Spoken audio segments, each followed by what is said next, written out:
Hey lovelies, welcome back to my YouTube channel. So on today's episode, I'll be talking on activating the, activating the miracles of God in your life. How do you activate God's miracle in your life?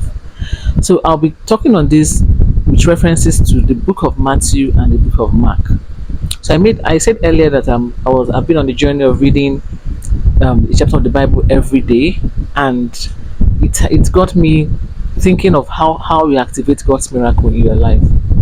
So most times we pray and we feel that I've been praying about this situation and nothing is happening. Does God really hear me? Do I have a God that hears? Do I have a God that sees me? Do I have a God that knows my problem? If God knows my problem, so why is he not answering me? So, and reading these chapters in the Bible, in the book of Matthew and Mark, made me to understand that majority of the time the miracle lies on us. For us, activating the miracle lies on us. Our God is a good God. Our God is a compassionate God. Our God is a faithful God. Our God is always there, willing to answer us, to show us mercy, to heal us, to deliver us. But now the thing is, are we ready to receive it? Are we ready? Are we really ready to receive it? So the book of Matthew has told me, or has taught me, that for us to receive the miraculous, we need to believe God. We need to believe God, and that is one part, one major aspect of the gospel of Christianity, that we Christians find it difficult to believe because we think with our human head. Yes, that is, God has given us this wisdom, but has given us sound mind to think and reason. But most times, when you know that this is beyond human, that we need to activate the supernatural, then we need to totally believe God. Totally believe God for different things. Totally believe God for that job, for healing, for wealth, every single thing. Totally believe God. Because okay, I'll cite some examples of okay, before I cite some examples of where of the people to believe before the miracle could occur. I would like to, in my own terms, explain what miracle means to me. Miracle means to me where the supernatural meets the natural. Hi, so if you have watched to this point, please like, comment, and share my video. So, where God meets me at the point where I am. So, throughout the different stories I read about different healings that happened in the book of Matthew and some part of the book of Mark, I noticed that Jesus always asks them, do you believe? Or Jesus walked according to their belief.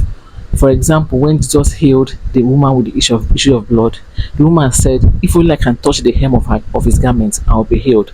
So when the woman actually got healed, Jesus turned and said, who touched me?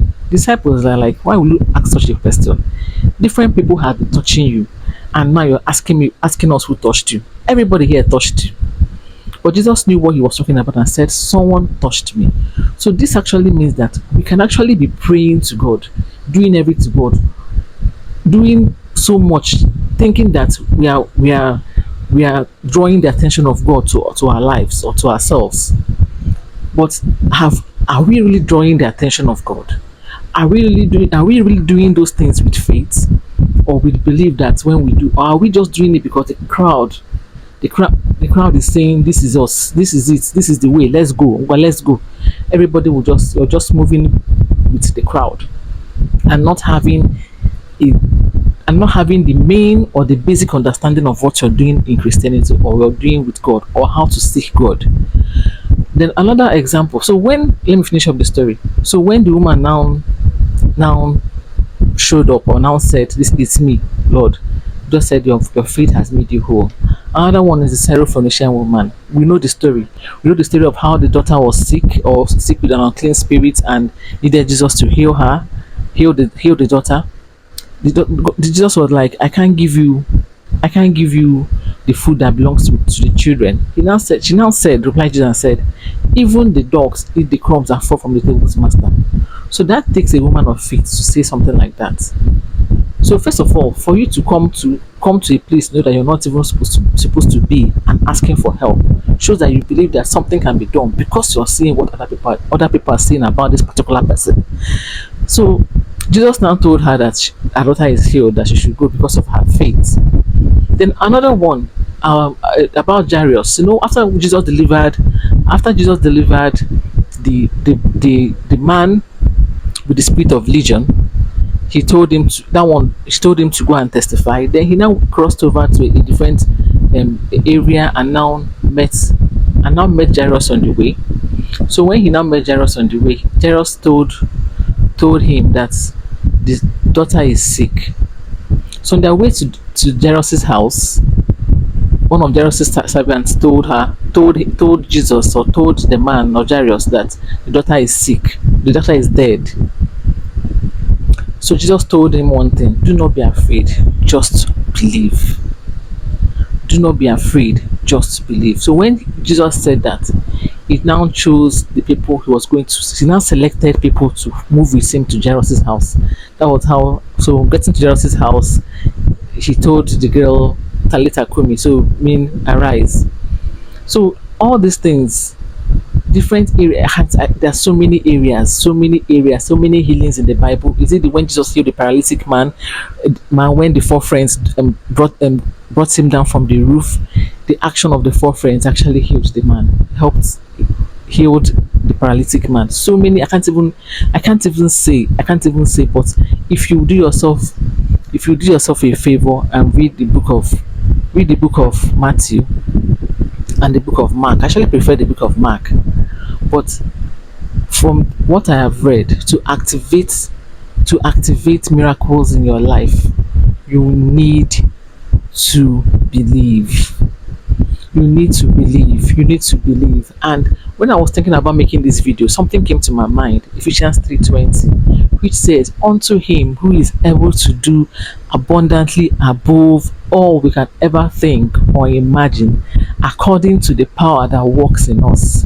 So basically, unto him, let me say that again, unto him who is able to do abundantly above all we can ever imagine or think, according to the power that works in us. So meaning that we have a huge role to play when activating our miracles. And one of the huge role to play is believing. You might think just believing it's easy. It's basically, but is it really easy? Is it really easy to believe? If it was easy to believe, everybody would be going home with a miracle, isn't it? So one of the ways I try as much as possible to make sure when I pray about something, I believe it, and I activate my belief on something, is reminding myself of what God did for me in the past. Those impossible circumstances that I thought wasn't going to happen, and God did it for me. So when I remind myself that if God could do this for me, what is this that God cannot do? And I'll just remind myself of some Bible portions. I'll just remind myself of different Bible verses, and I keep reminding myself of the goodness of God in my life. So what am I saying? I'm actually saying that if you want to activate God's miracle in your life, you need to believe. And how do you believe? One, remind yourself of what God has done for you. Remind yourself of the faithfulness of God in your life. Remind yourself of those impossible things that you felt wasn't going to be possible, and later came out to be true. Remind yourself of those things. And when you remind yourself of those things, pray about the current situation and totally forget about it. Forget about the issues that may arise, or what you think will be the issue that may arise. Just forget about that. So I don't want this video to get too long, so I think I'm going to do another video on how to believe. How to believe truly. How do you condition your mind to believe? So, but I'm going to end on this note. So in Mark chapter 9, when a man brought his mute son to Jesus for healing, then Jesus asked the man something. Do you believe I can heal your son? The man said, to me, I call it a prayer. The man said a prayer, Lord, I believe, help my unbelief. So this is one of the prayers I also say every day. Lord, I believe, help my unbelief. So what am I saying? You can say this short prayer, Lord, I believe. Whenever you're having any doubts in your heart, say, Lord, I believe, help my unbelief. Lord, I believe, help my unbelief. So like I said earlier, I'm going to do a second video on believing, on how to believe, on how to activate your mind to believe. See you guys later, and I hope you actually learned something from this episode. So please like, comment, subscribe, and if you want me to share videos like this more often, please comment I believe. See you guys later. Bye.